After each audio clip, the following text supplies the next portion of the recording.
oração. Que Deus faça isso conosco essa noite mais uma vez. Deus, em nome de Jesus, eis aqui, ó Deus, a Tua palavra diante de nós e nos colocamos diante dela, reverentes diante do Senhor, pedindo que o Senhor fale conosco, ministra na nossa vida. Não queremos que seja mais uma vez um sentar diante de um livro, mas seja pararmos para ouvir o Senhor. Pai, pedimos também pela vida do teu instrumento, o Sandro, a quem o Senhor tem usado nesse livro, que o Senhor, em nome de Jesus, o capacite para mais esse estudo.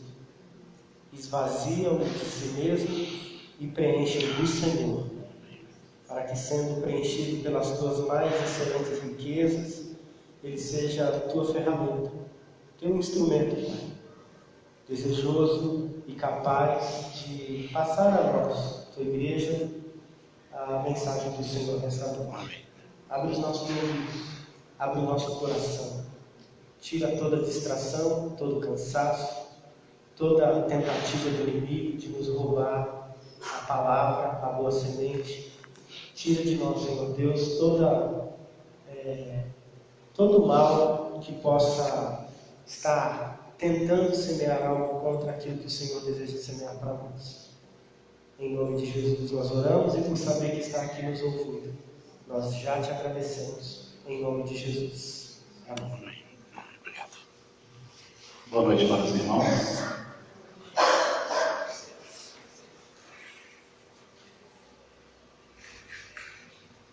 Que Deus em Cristo possa nos abençoar nesta noite, que a palavra dele possa falar ao nosso coração. Já estamos aí há pelo menos umas 6 semanas analisando o livro do profeta Malaquias. Estamos aí já na fase final e hoje então nós vamos fazer a exposição do capítulo de número 3, como eu disse aqui para vocês na semana passada. Ele começa lá no capítulo de número 2, verso de número 17. Então é o texto que nós vamos estar expondo nessa noite. Malaquias, capítulo 2, verso de número 17, até o capítulo de número 3, verso de número 5. E aí nós vamos partir aqui para um embate, literalmente, entre Deus e o seu povo. Para quem não veio na semana passada, nós fizemos uma exposição do capítulo número 2, dos versos 10 até os versos de número 16, onde Deus questiona a infidelidade do povo de Israel, porque eles estavam separando-se das suas esposas, das suas mulheres, e se casando com mulheres que não adoravam o Senhor, mulheres de outros deuses, de outros povos, e que adoravam outros deuses, que por sua vez significava a quebra dessa aliança de Deus com o seu povo. É isso porque as mulheres levavam esses homens a adorar outros deuses. E Deus cita a questão da deslealdade do povo de Israel. Se eles fizessem isso, eles estariam sendo desleais e infiéis para com o Senhor. Então nós percebemos que a infidelidade no matrimônio, no caso envolvimento com outros povos que adoravam outros deuses, significava também uma infidelidade entre Deus e a nação de Israel. E aí nós vimos um negócio muito interessante, que toda vez que Deus faz comparação do seu relacionamento com o povo de Israel, Deus tem vários exemplos. Ele usa a família, ele usa exemplo de pai e filho, mas o exemplo mais usado na Bíblia, como nós vemos, é esse relacionamento entre marido e mulher, onde Deus compara o seu relacionamento com o seu povo. Ou seja, a infidelidade do homem para com a mulher é comparado também à infidelidade do seu povo para com Deus, quando eles adoravam outros deuses. Nós também fizemos um breve comentário acerca do divórcio, que era outro problema que estava havendo aqui entre os sacerdotes e também entre a nação de Judá. Eles estavam se divorciando da mulher da sua mocidade, tinham abusado acerca da questão do divórcio, e Deus está dizendo que eles estavam sendo desleais. E ele diz que ele era testemunha, o verso 14 que nós lemos aí no verso do capítulo 2, porque o Senhor foi testemunha entre ti e a mulher da tua mocidade, com a qual foste desleal, né? A tua mulher, a tua companheira e a mulher da tua aliança. Então Deus questiona o fato deles estarem divorciando, o fato de Deus ter sido testemunha daquele relacionamento, e Deus também seria testemunha contra a questão do divórcio deles. E aí nós chegamos a uma conclusão de que Deus abomina a vida dupla, né? Esse era o problema que havia aqui dentro do templo, porque eles ofertavam ao Senhor, choravam perante Deus, derramavam lágrimas, né? Deus questiona aí no verso de número 13, mas a oração deles não eram respondidas, as suas ofertas não eram aceitas. Deus então explica o motivo, que era essa vida dupla. Quando nós chegamos aqui no verso 17 até o capítulo 3, verso de número 5, Deus então ele é colocado no banco dos réus. Nós dissemos aqui na nossa primeira explanação, há umas 6 semanas atrás, que o livro de Malaquias ele é diferente dos outros livros proféticos. Enquanto os livros proféticos são pregações, são homilias, são narrativas, o livro de Malaquias ele é um debate, é um embate, como se Deus estivesse diante de um auditório, num tribunal. Deus faz uma afirmação, o povo questiona a réplica, né? E Deus então devolve com a tréplica. E começa já no capítulo número 1, onde Deus afirma: eu vos tenho amado. E eles perguntam: em que o Senhor tem nos amado? E Deus então dá a réplica, né? A tréplica. Eu tenho escolhido Jacó em detrimento de Esaú. Quando chega aqui no capítulo de número 2, verso 17 em diante, é novamente esse embate. Deus faz uma afirmação, eles perguntam já acusando o Senhor. Então eles colocam Deus aqui na posição de réu. Então nós vamos analisar essas passagens de hoje sob 2 perspectivas. Primeiro, a acusação. Eles estão acusando Deus aqui de algo no verso 17. E segundo, a defesa que Deus faz, que vai do capítulo 3, verso de número 1, até o verso de número 5. Então, vamos ler a palavra. Diz o seguinte: enfadais o Senhor com vossas palavras. Uma afirmação que Deus faz. Em que o enfadamos? O povo então faz a réplica. Deus então responde: nisto que pensais, qualquer que faz mal passa por bom aos olhos do Senhor, e é desses que ele se agrada. Ou, onde está o Deus do juízo? Deus então agora responde, vai se defender: eis que eu envio o meu mensageiro, que preparará o caminho diante de mim, e de repente virá ao seu templo o Senhor, a quem vós buscais, o anjo da aliança, a quem vós desejais. Eis que ele vem, diz o Senhor dos exércitos, mas quem poderá suportar o dia da sua vinda? E quem poderá subsistir quando ele aparecer? Porque ele é como o fogo do ourives e como a potassa dos lavandeiros. Assentar-se-á como derretedor e purificador da prata. Purificará os filhos de Levi e os refinará como o ouro e como a prata. Eles trarão ao Senhor ofertas justas. Então a oferta de Judá e de Jerusalém será agradável aos olhos do Senhor, como nos dias antigos, como nos primeiros anos.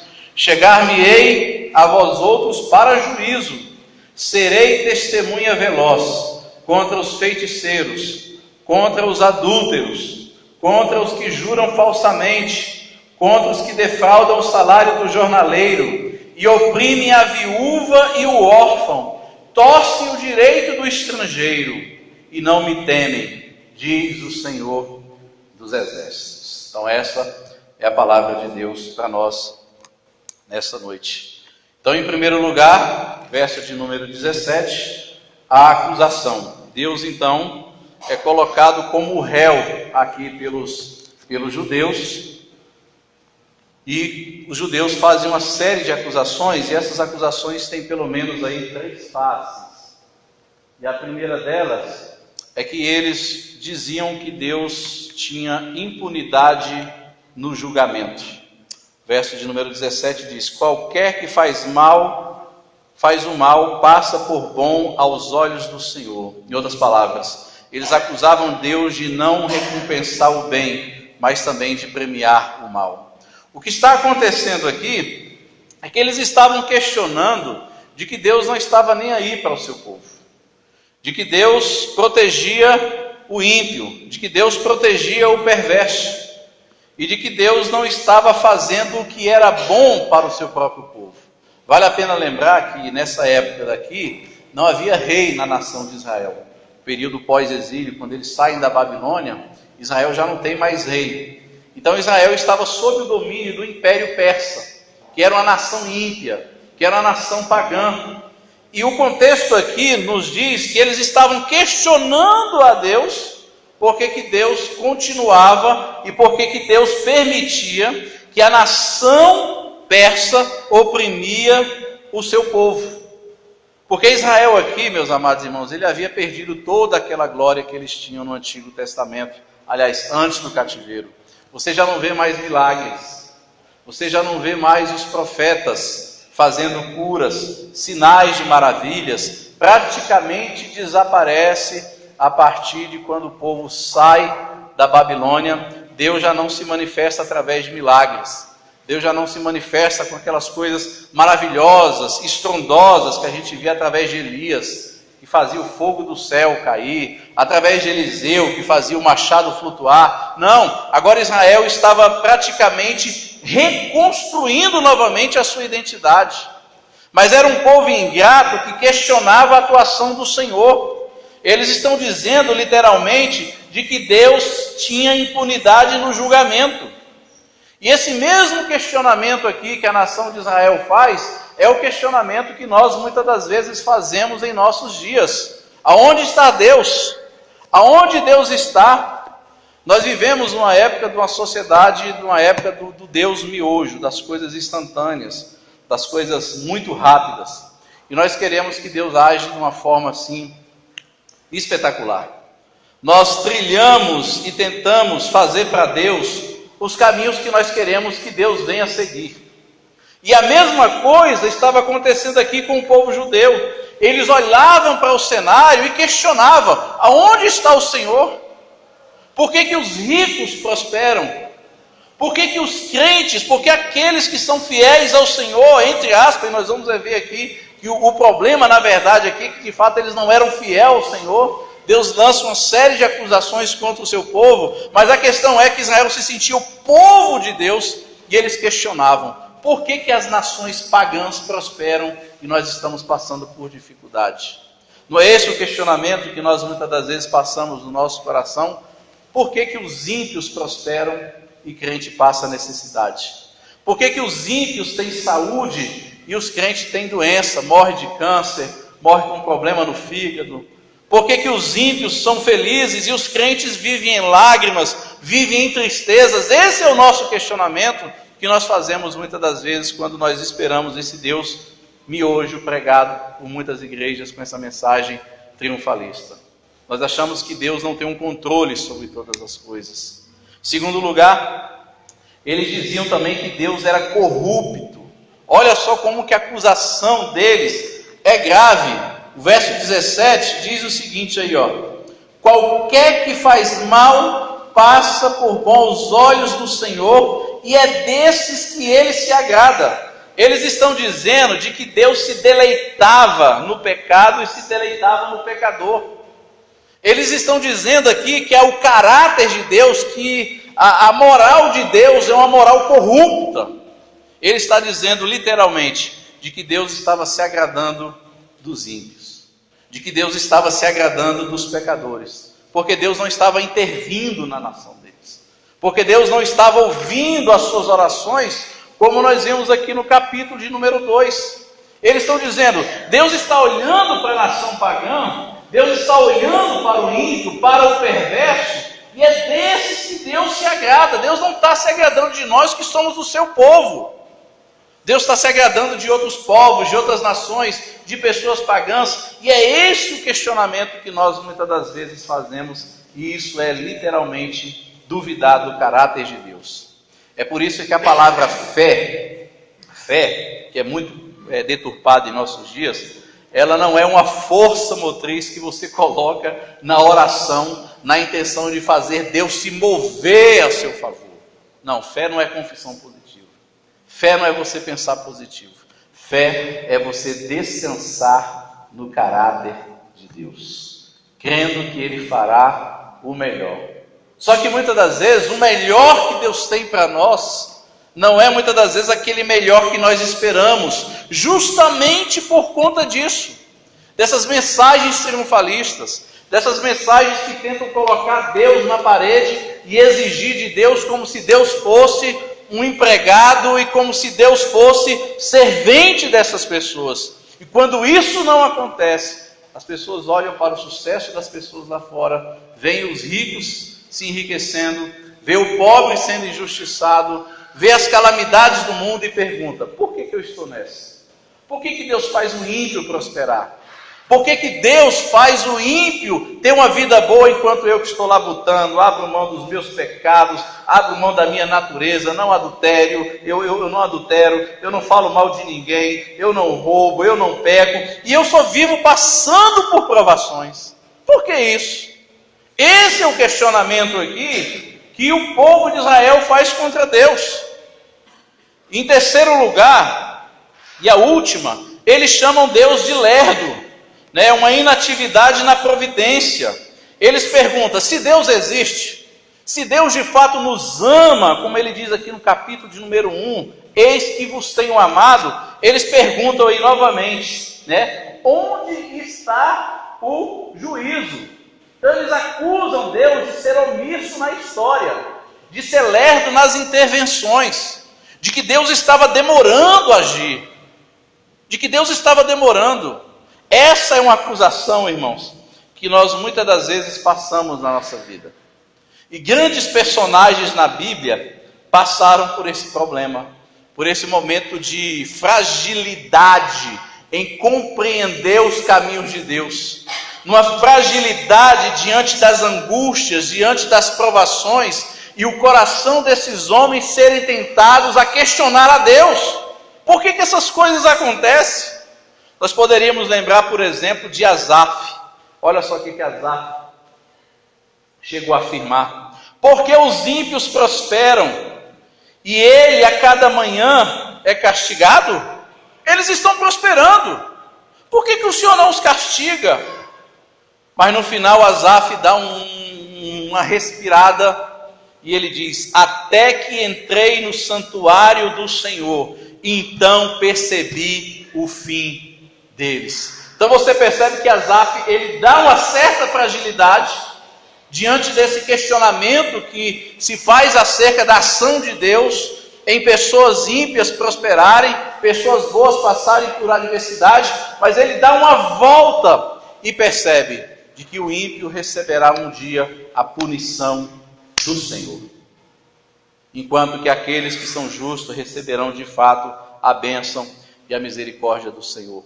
Jeremias também passou por esses momentos de crise, aquele que profetizou inclusive acerca da invasão da Babilônia contra a nação de Israel, aquele homem que era sensível, que chorava. Jeremias também passou por esse momento de fragilidade.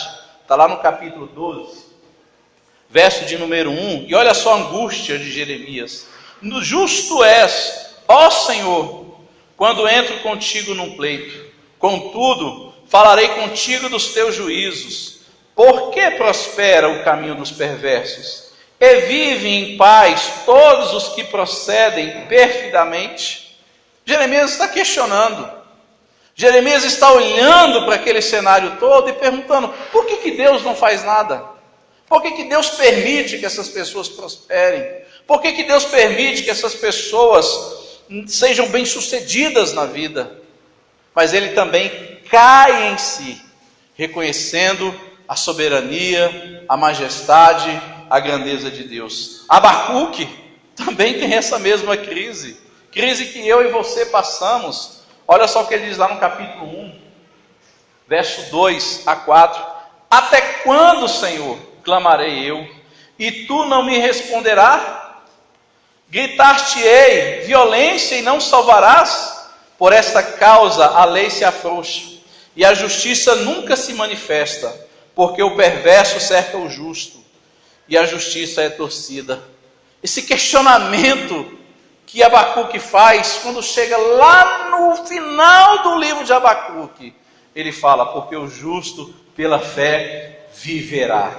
Então ele dá uma vacilada, ele dá um momento de crise espiritual, mas ele volta à tona. Todos esses três personagens, Asaf, Jeremias, Abacuque, Elias também passou por isso.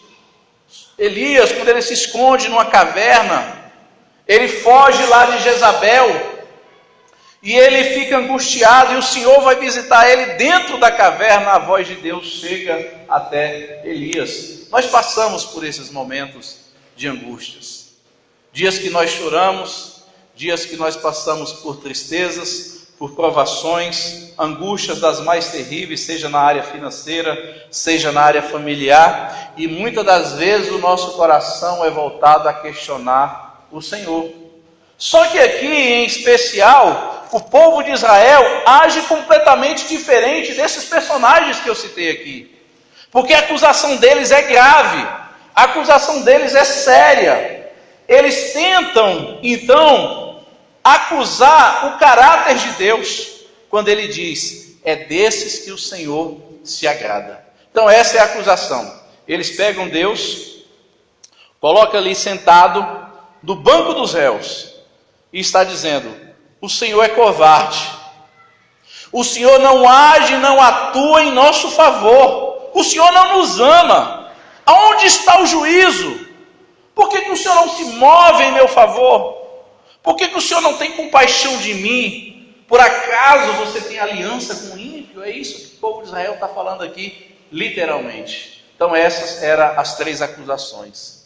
Deus então, diante disso tudo, Deus sai da posição de réu, Deus se levanta como testemunha e também como juiz e diz, agora vocês vão me ouvir. Agora vocês vão me ouvir. E dos versos 1 até o verso de número 5, Deus então vai fazer a sua defesa. É o segundo ponto que eu gostaria de destacar. A sua defesa. Deus está dizendo, peraí, eu não saí da história, como muitas pessoas imaginam. Eu não saí, eu estou no trono. Eu estou reinando. Eu não simplesmente criei a terra como se fosse um grande relógio, como muitos crentes imaginam. Deu corda no relógio, esse relógio vai funcionando e simplesmente ele sai de cena e deixa o relógio funcionando no automático. Quando houve inclusive a questão do tsunami, muitos crentes perguntaram e questionaram, onde estava Deus? E alguns chegaram até a dizer de que o tsunami pegou Deus de surpresa. Aí criou-se uma teologia chamada teologia do teísmo aberto, de que Deus não conhece o futuro, de que Deus não tem um controle sobre todas as coisas, de que Deus não é capaz de intervir mais nas coisas que acontecem, porque Deus programou a terra e Deus está de fora. Deus vai dizer, não, eu não estou de fora. E o verso de número 1, ele diz o seguinte, eu vou vir, eu vou aparecer. E ele diz, eis que eu envio o meu mensageiro que preparará o caminho diante de mim. De repente virá ao seu templo o Senhor a quem vós buscais, o anjo da aliança a quem vós desejais. Eis que ele vem, diz o Senhor dos exércitos. E aí então, Deus faz aqui uma profecia acerca da manifestação dele que viria para restaurar os seus remanescentes, que viria manifestar a sua justiça, que viria para manifestar a sua majestade. Isso porque, amados irmãos, Israel esperava um rei político. Você vai ver isso também lá no Novo Testamento, que Israel sempre esperava um rei político. Porque a partir da Babilônia, quando Israel sai da Babilônia e fica sem rei, Israel fica, entre aspas, praticamente desgovernado. Israel deixa de ser uma nação com um rei e passa a ser um rebanho do Senhor com os sacerdotes e os escribas. E aí quando chega lá no Novo Testamento, Israel também esperava um rei poderoso que pudesse quebrar as algemas do Império Romano. E aí vemos uma profecia interessante acerca dessa questão aí do mensageiro, que é citada aí no verso de número 1. Tem duas palavras interessantes. Primeiro é o termo meu mensageiro, envio meu mensageiro.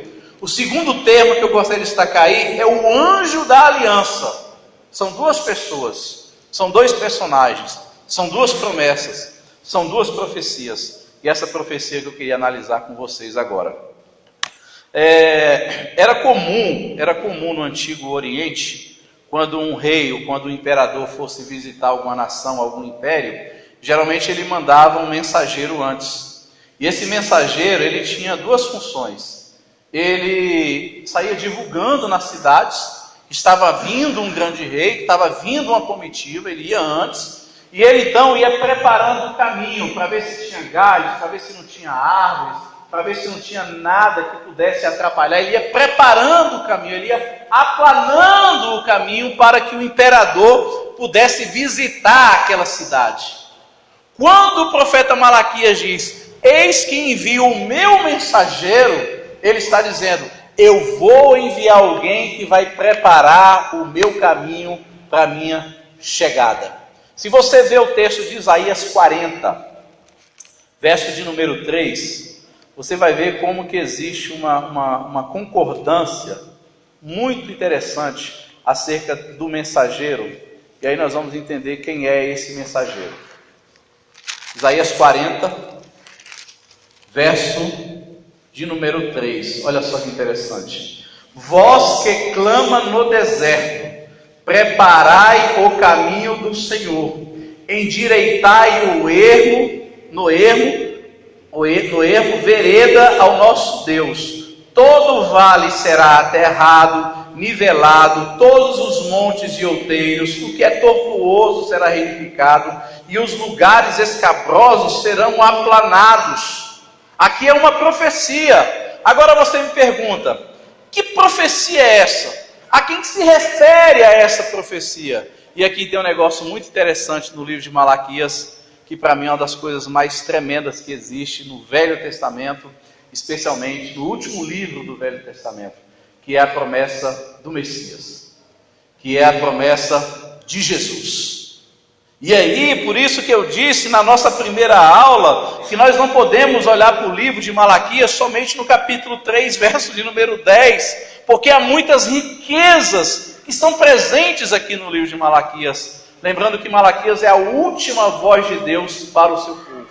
E aqui nós temos aqui um caminho que seria preparado por alguém que haveria de restaurar os filhos de Israel. E aí, segundo alguns comentaristas, essa profecia se aplica a João Batista e a Jesus. Se não, veja, por exemplo, o verso de número 3. Eis que envio o meu mensageiro, que preparará o meu caminho, diante de mim. Casando com o texto que nós citamos aí, de Isaías 40, verso de número 3. Se não, veja outra passagem, que eu citei aqui algumas vezes, é o texto de Malaquias 4:5, onde Deus diz aí em Malaquias 4:5, eis que vos enviarei o profeta Elias. Aí você me pergunta, quem é esse profeta Elias? Quem é esse homem que haveria de preparar o caminho do Senhor para estabelecer uma nova aliança com o seu povo, onde Deus estaria mostrando de que ele não está ausente, mas que ele tem um plano superior aos interesses da nação de Israel, que esperava um grande rei físico, um rei político. Mas Deus vai provar que o reino dele não é deste mundo. E quem são esses? Olha só que interessante. Lucas 1, verso 76. Olha só. E tu, menino, falando de João Batista, e tu, menino, serás chamado profeta do Altíssimo, porque irás ante a face do Senhor, preparará os seus caminhos. Lembrando aqui novamente o que eu falei, toda vez que um rei ia visitar uma nação, eles enviavam um mensageiro antes, para anunciar que o rei estava vindo e também para preparar o caminho, preparar os corações, para ver se não tinha nenhum tipo de empecilho na estrada. Então esse homem, esse mensageiro que Deus haveria de enviar, era João Batista. E você me pergunta, quem é Elias? Por que fala de Elias? E aí os espíritas pegam essa passagem aqui para dizer que João Batista era a reencarnação de Elias. Só que na verdade, olha o que diz o texto de Lucas 1,17. E vocês vão entender. E irá diante dele o espírito e virtude de Elias, ou seja, João Batista iria anunciar o caminho do Senhor na mesma autoridade de João Batista, para converter os corações dos pais aos filhos e os rebeldes à prudência dos justos, a fim de preparar ao Senhor um povo bem-sucedido. Perceba como que Lucas 1,17 casa com Malaquias 4,5, né? Porque o texto, inclusive, de Malaquias 4,5 cita a missão dele. Olha só, Malaquias 4,5.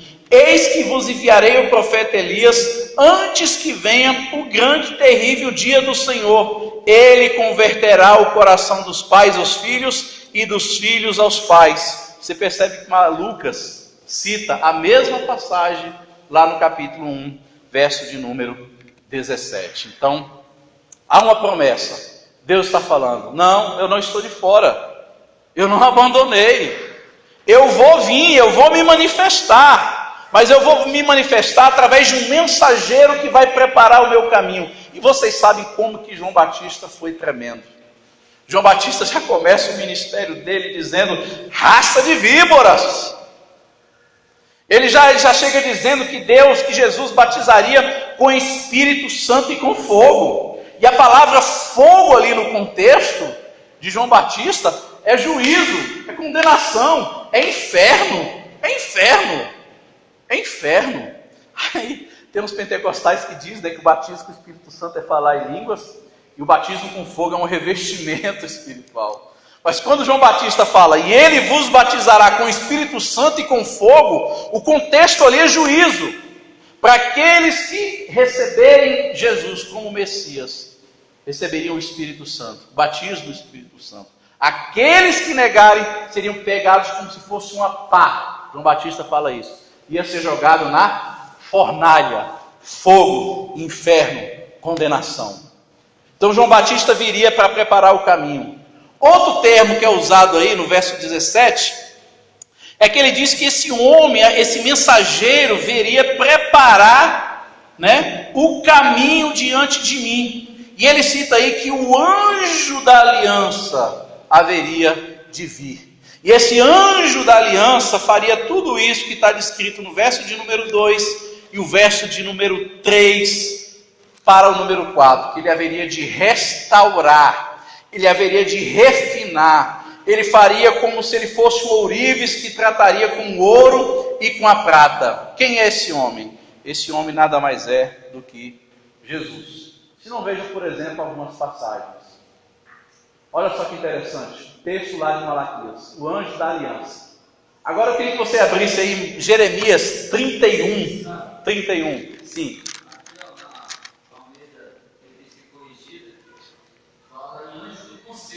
Anjo do conselho, exatamente, que é um apontamento para Jesus. Jeremias 31, olha só que passagem que para mim também ela é fantástica, e aí você vai perceber como que a Bíblia ela tem uma harmonia escriturística. Jeremias 31. Quem é esse anjo da aliança? Olha só que interessante, olha só. Eis que vem dias, diz o Senhor, em que firmarei uma nova aliança com a casa de Israel. Uma nova aliança com a casa de Judá. Olha o verso de número 32. Não conforme a aliança que eu fiz com seus pais, no dia que os tomei pela mão para os tirar da terra do Egito, porquanto eles anularam a minha aliança. Não obstante eu os haver desposado, diz o Senhor, porque esta é a aliança que firmarei na casa de Israel, depois daqueles dias, diz o Senhor. Na mente deles imprimirei as minhas leis e também no coração as escrevereis. Eu serei seu Deus e eles serão o meu povo. Então há uma promessa de um anjo da aliança, de um anjo do concerto, que haveria de firmar um novo pacto, uma nova aliança de Deus com o seu povo. E isso apontava para Jesus. E o verso 3 aí de Malaquias vai dizer que esse anjo do concerto, que esse anjo da aliança, que é Jesus, ele se assentaria como refinador, purificador da prata. Ele purificaria os levitas, né? Como refina o ouro e a prata. Assim seriam capazes de trazer ofertas com justiça. Isso é no Antigo Testamento. Agora, olha só que interessante, lá no Novo Testamento. João 2, verso de 15 a 16. Esta profecia aqui se cumpre literalmente na pessoa de Jesus. Quando Jesus entra no templo, expulsa os cambistas com a corda, com um chicote, e Jesus então purifica o templo. Jesus purifica o templo, ele expulsa todo mundo.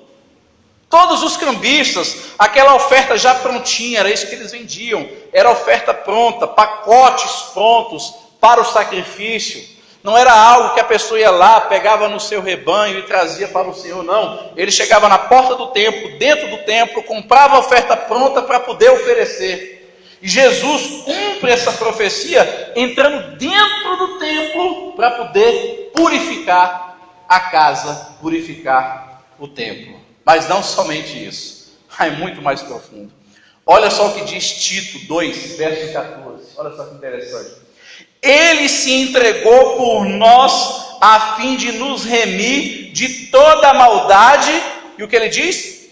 E purificar para si mesmo um povo particularmente seu, dedicado à prática das boas obras.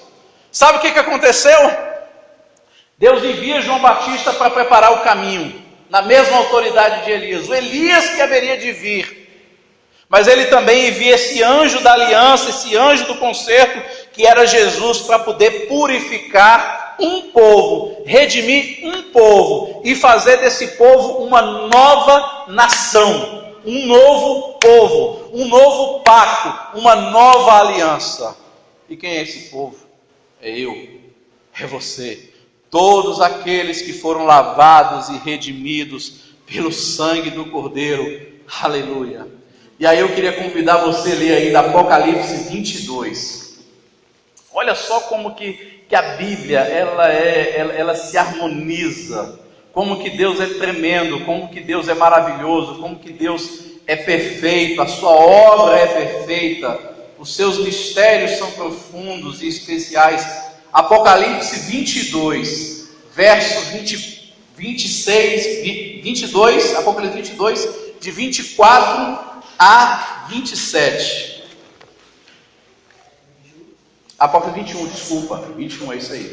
22, 24 a 27. Vou ler a partir do verso número 23. A cidade não precisa de sol, nem de lua para lhe darem claridade, pois a glória de Deus a iluminou, e o Cordeiro é a sua lâmpada. As nações andarão diante da sua luz, e os reis da terra lhe trazem a sua glória. As suas portas nunca mais se fecharão de dia, porque nela não haverá noite. Aleluia. E lhe trarão glórias, honra das nações. Nela nunca mais se penetrará, olha só, coisa alguma contaminada, nem quem pratica abominação e mentira, mas somente os inscritos no livro da vida do Cordeiro. Ou seja, Deus purificou tudo. Deus purificou o seu povo para sempre. Então é isso que o profeta Malaquias está trazendo. Vocês estão dizendo que eu sou omisso.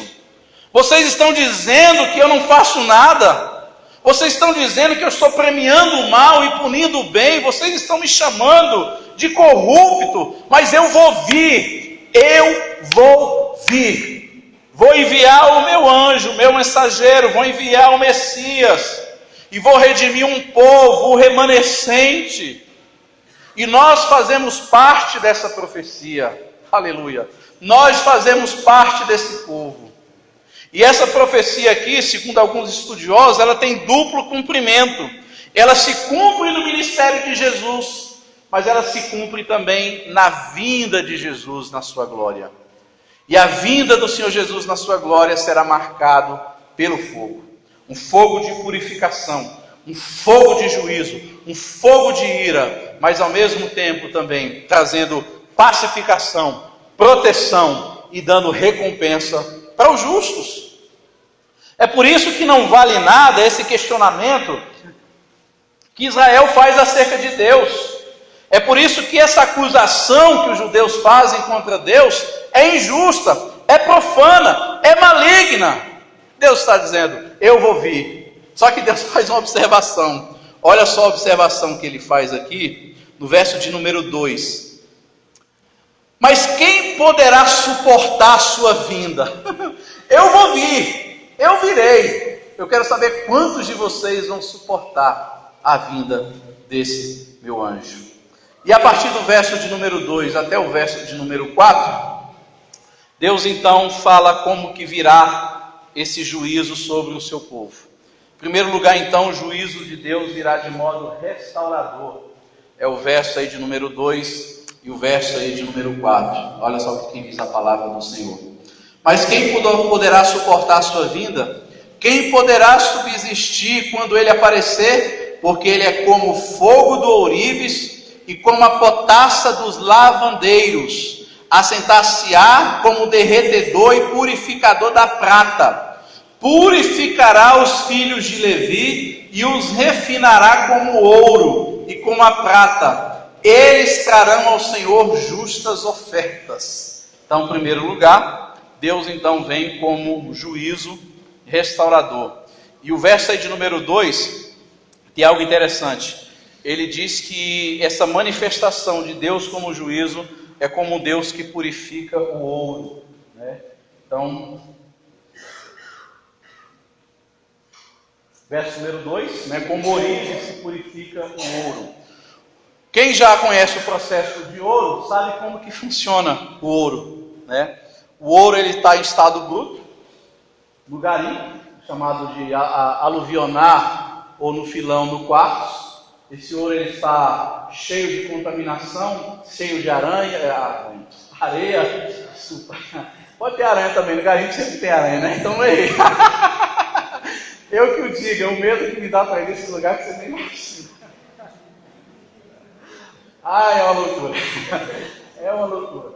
E o que acontece? Depois que esse ouro ele é trabalhado, ele é concentrado. Depois que ele é concentrado, ele é fundido em tablete. Mas depois ele passa por uma série de purificações até ele se tornar o ouro puro. É o chamado ouro 999, é o ouro de 24 quilates.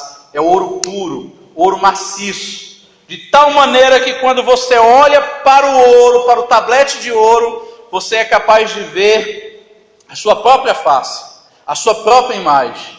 Deus está dizendo que esse fogo que vai destruir a escória, que vai purificar esse ouro, esse processo vai ser tão forte, tão profundo, que Deus vai ser capaz de refletir a imagem de Deus naquele produto, naquele material. No caso, os filhos do Senhor que haveriam de ser purificados. Então, o primeiro passo aí, essa manifestação, esse juízo que Deus traria, da vinda desse anjo da aliança, seria algo que haveria uma restauração.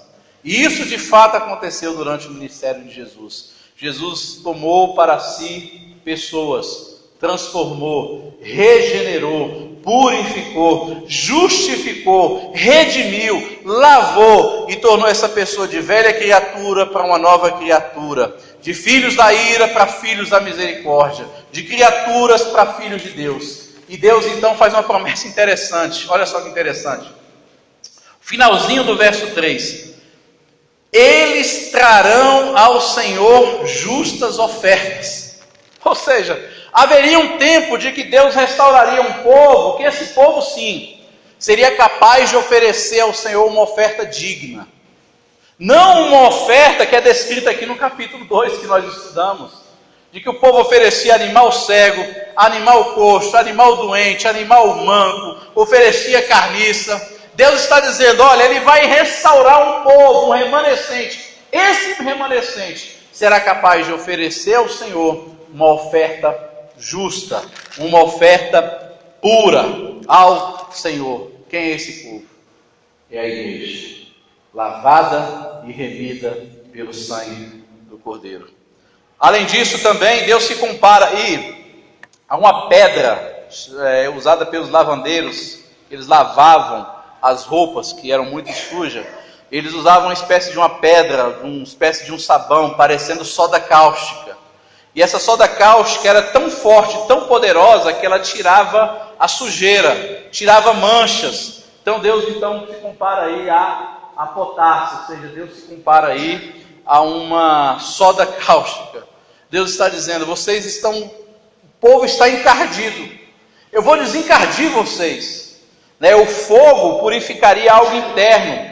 Já a potássio, ela lava algo externo, as vestimentas, as roupas. Ou seja, Deus está dizendo, vocês estão encardidos, vocês estão sujos, mas eu virei como um lavador que lava uma roupa suja. Essa era a manifestação do Senhor, essa seria a forma de Deus manifestar a sua ira.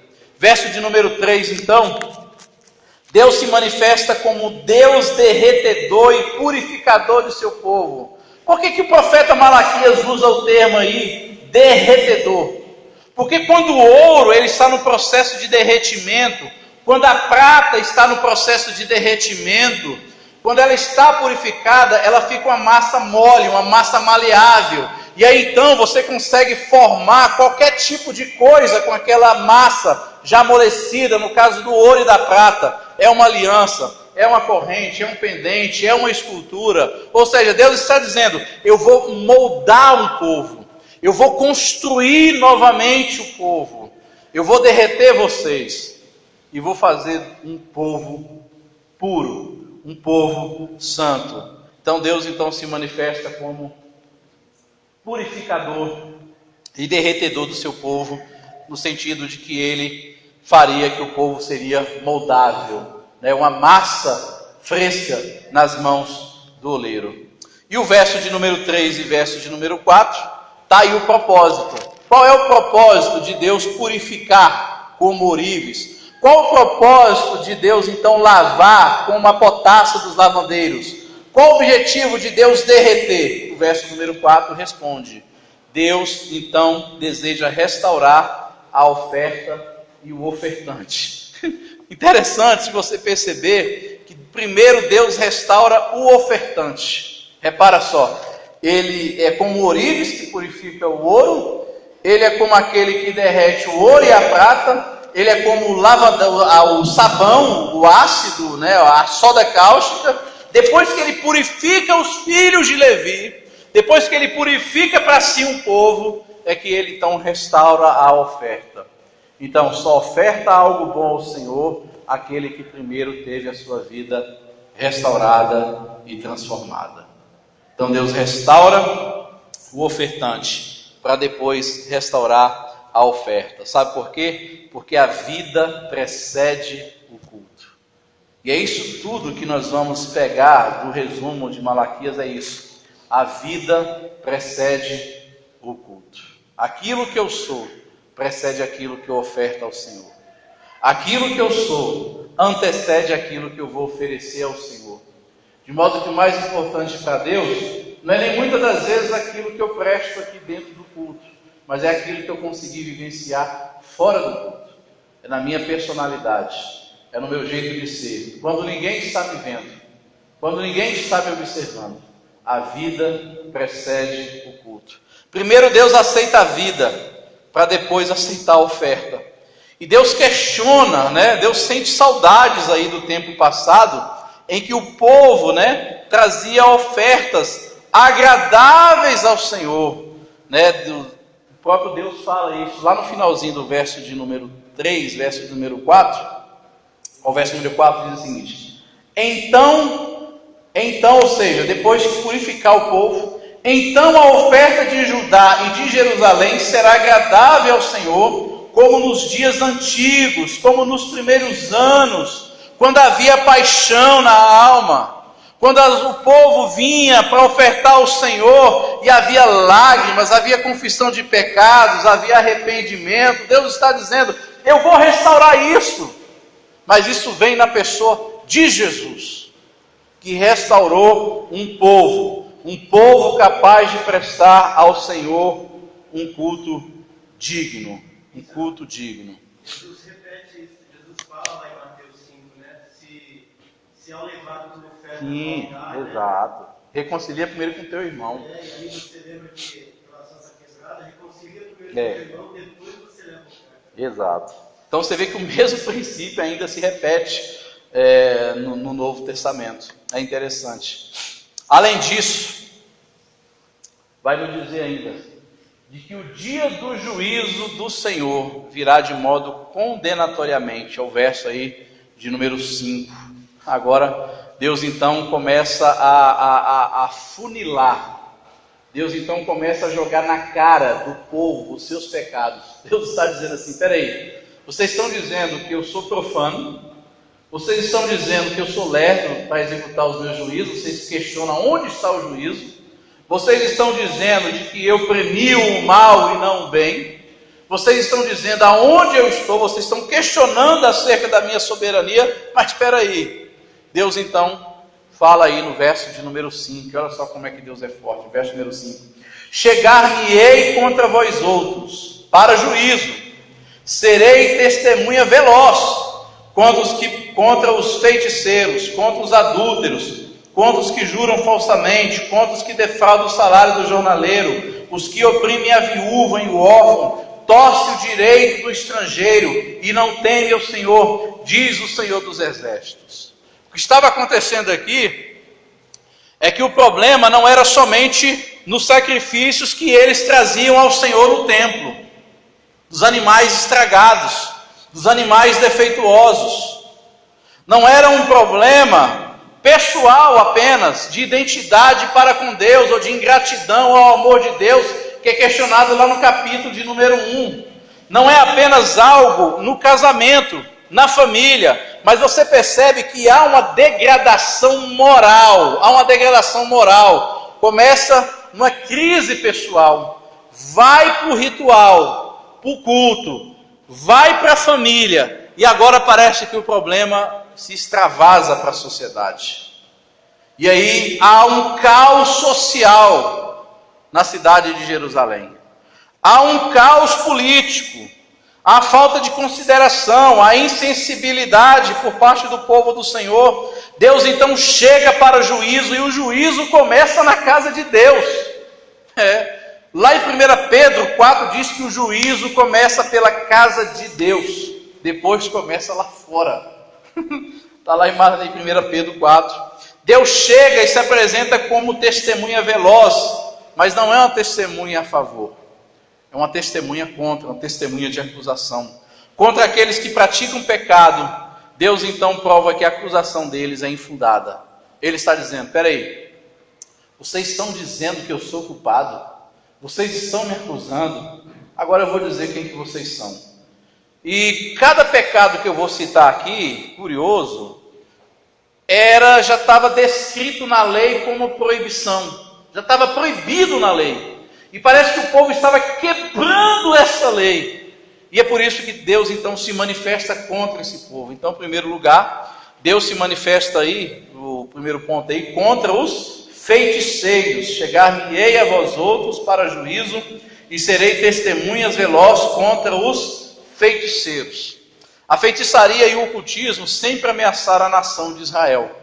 Isso porque, justamente aqui no capítulo número 2, que nós lemos aqui na semana passada, justamente muitas vezes por causa do casamento misto. Porque quando eles namoravam mulheres que adoravam outros deuses, esse povo, por sua vez, era levado à prática do ocultismo, à prática da feitiçaria.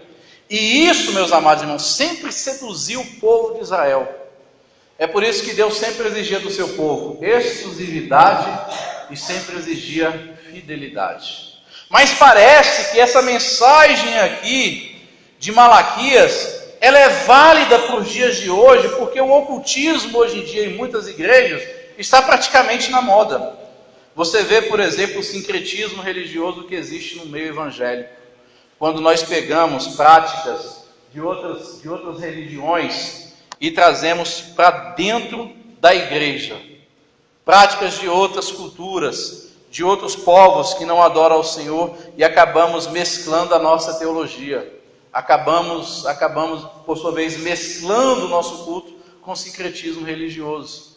Quando você vê a Igreja Universal e outras igrejas pegando práticas do catolicismo, pegando práticas dos espíritas, sessão de descarrego, divinização do objeto, é um objeto ungido que você deposita a sua fé no objeto, esse objeto então tem a capacidade de mover o coração de Deus em seu favor, um objeto que tem a capacidade de abençoar a sua casa, de abençoar a sua vida. Isso é sincretismo religioso. Então, da mesma forma que havia esse problema na nação de Israel, há esse problema hoje também em nossos dias. Deus está dizendo: eu serei testemunha veloz contra aqueles que praticam a feitiçaria. E Deus continua aí na lista. Deus vai falar acerca do adultério. O adultério era questionado lá na lei, lá em Êxodo 20, verso 14. Deus proibia a questão do adultério, né? Não adulterarás. E no capítulo que nós lemos na semana passada, dos versos 10 ao 16, alguns homens estavam abandonando as suas mulheres para casar com mulheres pagãs, né? Então, eles estavam cometendo adultério, eles estavam profanando o casamento. E essa profanação do casamento, esse adultério físico, representava também um adultério espiritual. Deus está dizendo: vocês dizem que eu sou isso, espera aí. Vocês são idólatras, vocês são feiticeiros. Eu serei contra aqueles que praticam o adultério. Ele vai dizer ainda que ele era contra aqueles que juravam falsamente, a falsa testemunha, os mentirosos que não haveriam de herdar o reino de Deus, homens que tinham perjúrio, estavam quebrando os votos conjugais, homens que juravam falsamente, falso juramento, língua mentirosa, né? Dupla personalidade, camaleão. Deus está dizendo: eu serei também contra esses que juram falsamente. A lista continua. Eu sou contra também aqueles que se enriquecem a favor do suor do pobre. Ele questiona aí acerca do salário do jornaleiro. Aquele que só nega pão ao pobre é grave diante dos olhos do Senhor. Aquele justo, né, que sofre diante dos problemas, de falta de ter uma vida digna, Deus diz que ele seria contra aquele que retia o salário do jornaleiro. Aqueles que usavam a força braçal do pobre para se enriquecer. E a Bíblia diz lá em Jeremias, se eu não me engano: ai daquele que se vale do serviço do seu próximo sem a sua devida paga. Então Deus questiona essa vida moral. Exato. Trabalhava e não recebia, era usurpado esse direito, esse benefício. Além disso, então, Deus vai mais profundo ainda. Ele é contra aqueles que oprimem o direito da viúva e do órfão. Ou seja, o órfão e a viúva, eles não estavam sendo assistidos. E havia um mandamento lá em Êxodo 22, de que o órfão e a viúva deveriam ser assistidos pela nação de Israel. De que não poderia torcer o direito do estrangeiro. Deus questiona a questão do estrangeiro. O estrangeiro deveria ser bem tratado, deveria ser bem cuidado, ele deveria participar, inclusive, da Páscoa, sendo circuncidado, mas parece que o povo de Israel se sentia como uma nação super especial, como uma nação super eleita, que eles desprezavam, né, pessoas que vinham de outras nações para cultuar o Deus de Israel. E é por isso que lá em Isaías 56 ou 57, se eu não me engano, Deus diz que a casa dele seria chamada casa de oração para todos os povos. Ou seja, Deus é defensor daqueles que não têm voz. Deus é defensor daqueles que têm os seus direitos furtados. Então você percebe como que era esse caos. Então esse é o argumento que Deus usa aqui para se defender das acusações do povo de Israel. E aí então nós poderíamos tirar algumas conclusões claras acerca desse texto, pelo menos 3 conclusões, para nós encerrarmos a nossa exposição aqui nesta noite. A primeira delas é que Deus não pode ser réu de nossa teologia distorcida e ingrata. E isso é muito comum em nossos dias, nós cometemos aqui as mesmas impiedades, os mesmos pecados descritos aqui do verso 17 do capítulo 2 até o capítulo 3, verso de número 5. Quando nós questionamos a Deus, quando nós dizemos e tentamos questionar a atuação de Deus na nossa vida, quando nós passamos a medir o amor de Deus por causa das circunstâncias, nós estamos então criando uma teologia distorcida e, por que não dizer, uma teologia ingrata. Nesse sentido, nós podemos dizer que todo movimento pregado pela teologia da prosperidade, pela confissão positiva, pelas mensagens triunfalistas, essas mensagens são teologias distorcidas e ingratas. Por que são teologias distorcidas e ingratas? Porque quando você foca no ter e não no ser, quando você passa a acreditar que bênção é ter e não ser, quando você passa a crer que o objetivo de Deus é te fazer uma pessoa feliz, uma pessoa próspera, uma pessoa vitoriosa, você está automaticamente sendo ingrato com o plano original de Deus. Porque o plano original de Deus não é me fazer uma pessoa feliz, não é me fazer uma pessoa próspera, não é me fazer uma pessoa bem-sucedida, não é me fazer uma pessoa bem comigo mesmo e com o mundo. Não é me fazer eu me encontrar comigo mesmo e ter uma vida light, uma vida zen. Não, muito pelo contrário. O propósito de Deus é eu negar a mim mesmo. É eu negar a minha própria vida. É eu me entregar para o Senhor de corpo e alma e coração. O objetivo primário de Deus é salvar o homem, mas não somente salvar o homem. Ele quer perdoar o homem. Ele quer redimir o homem. Ele quer purificar o homem. Do quê? Dos seus conceitos? Não. Dos seus pecados. Então, quando você vê um evangelho que prega o triunfalismo, mensagem de vitória, profecias que só trazem bênção, é a chave da vitória, é a porta que será aberta, eu vou fazer isso por ti, eu vou fazer aquilo, não é a mensagem do evangelho. Porque a mensagem que Deus traz aqui é uma mensagem de arrependimento.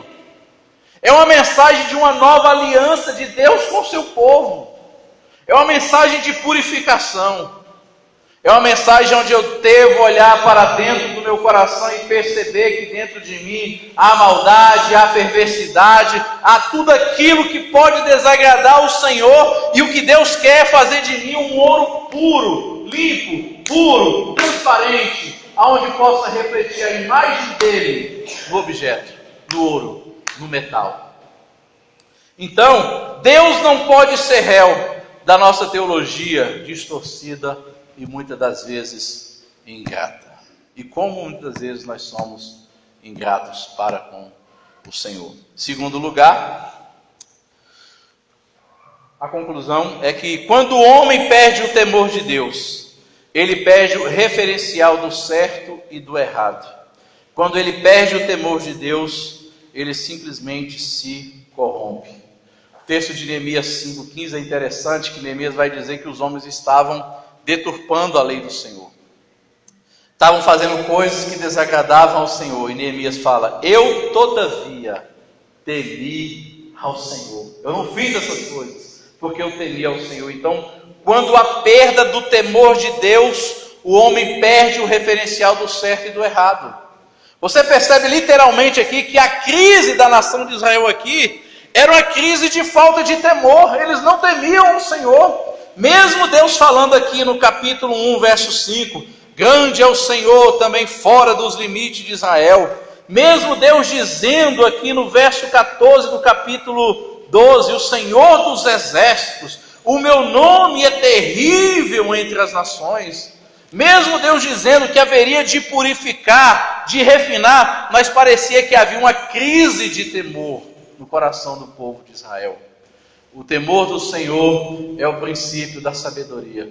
Quando nós tememos o Senhor, quando nós respeitamos o Senhor, nós não temos crise concernente às consequências. Existe diferença na Bíblia entre você sentir temor e você sentir medo. Existe uma diferença muito grande e as pessoas se confundem. Temor é o sentimento que eu tenho para não poder pecar. Deus é santo. Medo é o sentimento que eu tenho devido à consequência do pecado. E diante disso você tem dois problemas. Você tem o remorso e você tem o arrependimento. O remorso é quando a pessoa chora por causa das consequências. Quando você vê alguém sendo preso aí, indo para a cadeia, a pessoa está chorando. Ela está chorando não é porque ela se arrependeu do que ela fez.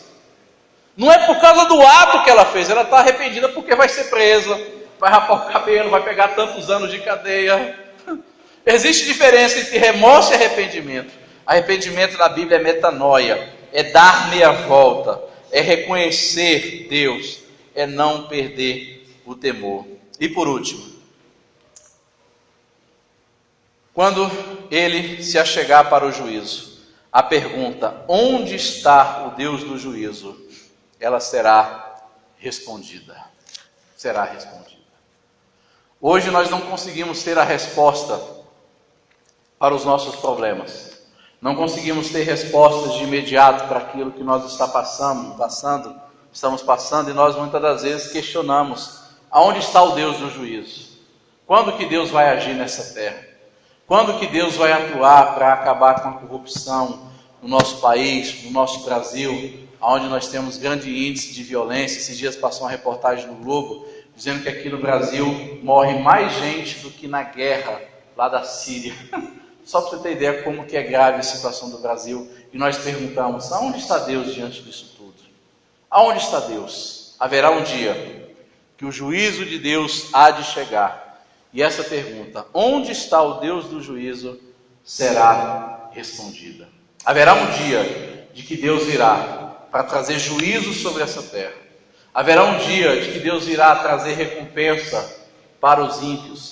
E trazer recompensa no sentido de paz, de refrigério para aqueles que serão perseguidos. Nós podemos passar por provações aqui, podemos passar pelo sofrimento aqui, mas lá na eternidade nós chegaremos no nosso lar, no nosso lar. E só para encerrar, já estou terminando, tem uma história que eu ouvi do pastor Ed René Kivitz, que eu sempre gosto de lembrar. Diz que 2 missionários estavam na China, foram fazer um trabalho missionário, passaram mais de 40 anos dedicando ao serviço missionário nos países da Ásia. E eles então vieram de navio e estavam muito felizes que possivelmente poderiam ser bem recebidos pelos irmãos que haviam enviado eles para aquela missão. E quando eles estavam descendo do navio, havia uma grande multidão, recebendo com flores aquelas primeiras pessoas que haviam chegado ali. E quando eles desceram, desembarcaram do navio, eles perceberam que ninguém estava lá para recebê-los. Ninguém. Estendeu ali para estender uma faixa, fazer uma homenagem a eles. E aí então, quando ele chega em casa, ele fica muito triste porque não teve nenhum tipo de recepção, mesmo diante da dor, mesmo diante do sofrimento e dedicação. E aí ele falou assim, pergunta para Deus, por que nós não chegamos, por que quando nós chegamos aqui no nosso lar, na nossa cidade, na nossa igreja, nós não fomos bem recebidos, ninguém foi receber a gente no porto, ninguém fez festa, ninguém colocou cartaz, ninguém colocou faixa. Aonde está Deus? Pergunta para ele. Ela então foi orar. E ele perguntou para ela no outro dia, Deus falou contigo? Ela falou. O que Deus respondeu para você? Ela falou assim, Deus mandou dizer que nós ainda não chegamos no lar. Ele esperava ter uma boa receptividade, uma boa recepção, com muitos fogos, com muitos lauréis, com muita pompa no seu lar. E Deus disse para ele, não, vocês ainda não chegaram no lar. O lar de vocês é na eternidade. E é isso que Deus está dizendo aqui. Há uma promessa para os remanescentes, que serão purificados, redimidos pelo sangue do Cordeiro, mas que estarão lá, conforme Apocalipse, capítulo de número 21, onde o templo não será mais estrutura, o templo será o próprio Deus, e coisa imunda alguma entrará no Essa é a palavra de Deus nessa noite, em nome de Jesus. Amém? Pai querido, Pai amado, nós queremos te agradecer, louvar e bendizer o teu santo nome, ó Pai, porque por mais que o nosso coração entenda e fique angustiado e sofrendo, porque as lutas são grandes, as lágrimas são grandes, nós não entendemos o porquê que as coisas estão do jeito que estão, e muitas das vezes o nosso coração é levado a ter esse pecado de ingratidão no nosso coração, como aconteceu com Asaf, como aconteceu com Abacuque, como aconteceu com Jeremias, especialmente como aconteceu com o seu povo lá de Malaquias.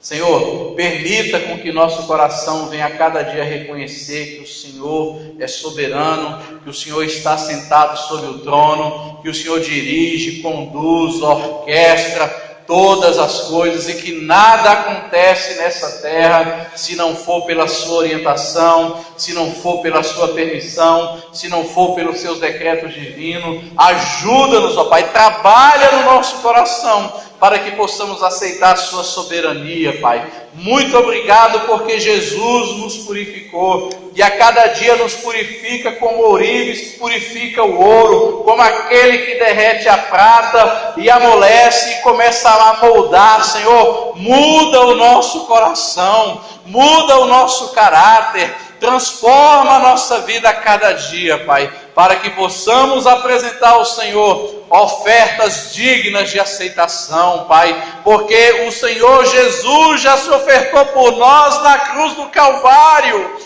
E toda vez que o Senhor olha para nós, o Senhor olha para o sangue de Jesus derramado na cruz do Calvário, que foi capaz de nos redimir, de nos purificar e de nos fazer um povo santo, lavado, remido, escolhido, e para sempre estaremos com o Senhor. Não permita que nosso coração, ó Pai, venha questionar as suas ações. Não permita com que nosso coração venha se azedar. Não permita com que nosso coração venha questionar suas ações, mas permita que nosso coração venha descansar e deleitar na sua vontade, que é perfeita, agradável, boa para nós, ó Pai. Ó Pai, transforma o nosso coração, purifica o nosso coração, Pai, em nome do Senhor Jesus, em nome de Jesus. Amém. Amém. Pastor.